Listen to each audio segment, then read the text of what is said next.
Undertale is awesome. I love the characters, I love the world, I love the story, I love the meta, I love the lore, I love pretty much everything about it. If you haven't already guessed from the title of the video, this is going to be a pretty one-sided analysis of Undertale. If you haven't played Undertale, you should go play Undertale. Even if you hate everything the game stands for, and you end up hating it even more after you finish, you should play Undertale. I want this game to be viewed from as many angles and through as many lenses as possible. I want to hear every positive review and every negative review.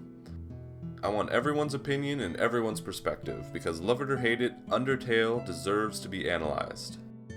Preamble over, let's get started. To start off, let's talk about why Undertale is so popular with, the entire internet. I'd say it's because it has a little bit of everything. It's funny as well as thought-provoking, it's uplifting yet tragic, it's got mystery and hidden lore to be uncovered and discussed, and of course argued over. Undertale is one of the most heartwarming games I've ever played, and one of the most horrifying games I've ever played.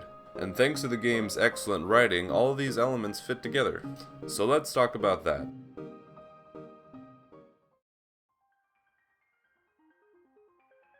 Like most RPGs, a lot of the game is text. But you couldn't take the dialogue and turn the game into a book, and you couldn't really take the plot and turn it into a movie. What I'm saying is, Undertale wouldn't really work in any other medium.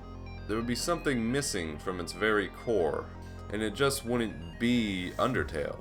Part of this is the intertwining of the narrative and the gameplay mechanics. Part of it is that Undertale is a game about video games, specifically RPGs, and a lot of the game is satire of that genre. But another major aspect of the game is player choice. The way Undertale uses player choice is interesting, because the player is practically a character in the story, and is even acknowledged as a separate entity. Did I mention this game was meta? Yeah, this game is really meta. Most games use this fourth wall breaking to point out that the game is, in fact, a game, which Undertale does to some extent, but I find that the self-awareness makes some of the characters seem all the more real. This isn't really possible without the element of player choice, which isn't really possible in any other medium. So it's not just good writing in general, it's written as a game, and it has a narrative that can only work in the context of a game.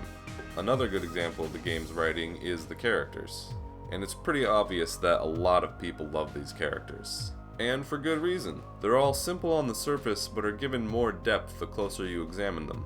To say the least, the characters are just charming and you want to see them succeed, even when their goals conflict with yours. It's kinda hard to talk about them all in general like this, as they're all unique, complex individuals in their own right. Yeah, even Papyrus.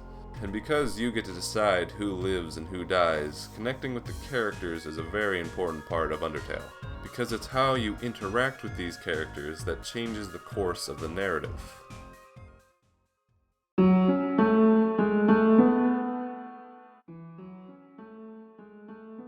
As mentioned before, one of the most exceptional things Undertale does is gameplay and story integration. I already mentioned how the narrative is written for the game, but the gameplay is crafted to support the narrative as well. The best example of this, in my opinion, is in the No Mercy or Genocide route.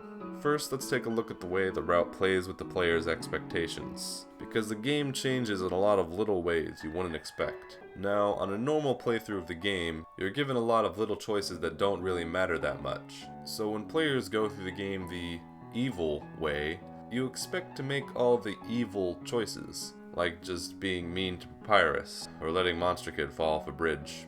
But if you've played the Genocide route, you already know that once you get to these points, the choices no longer exist. Or rather, the choices you've already made removed these choices from the game.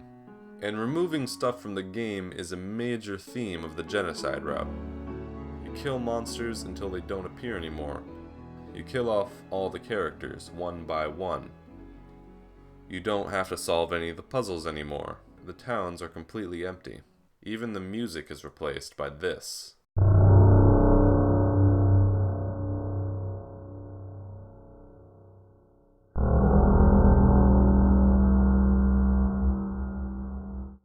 You are quite literally ripping the game to pieces. Everything that made the game fun, you destroy it. The world turns into an unsettling place, and the game is deliberately trying to make you feel uncomfortable. It's fitting then that the route ends with the world getting erased, because by the time you're done, that's all that's left to be removed. And after all that, the game asks you to examine why. It asks you to look back on the choices you made and think on them. It tries its best to make you question why you did what you did, and what that reasoning says about you. A story that impacts the gameplay that supports the story. And an experience that impacts the player not just as an observer, but as an active participant. This is the stuff that makes games unique. The way it presents ideas and philosophies in a way no other storytelling medium can. What ideas?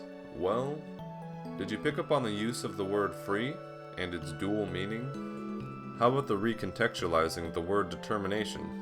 By the end of your experience, did you view the word as a positive or negative thing? Whether intended or not, the game has a lot of subtext and hidden themes to be found, and I bet that a few years from now, we'll still be finding new perspectives and ideas in Undertale.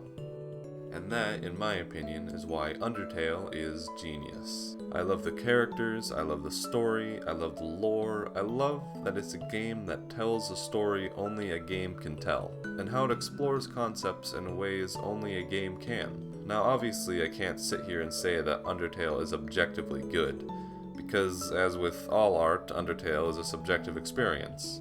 And that's why I want to hear everyone's opinion on the game. So here you go. There's the email address. Send me an essay, or just a paragraph, or just put it in a comment. I want your review of Undertale, or an interesting theme you picked up on, or just your favorite part of the game, whatever.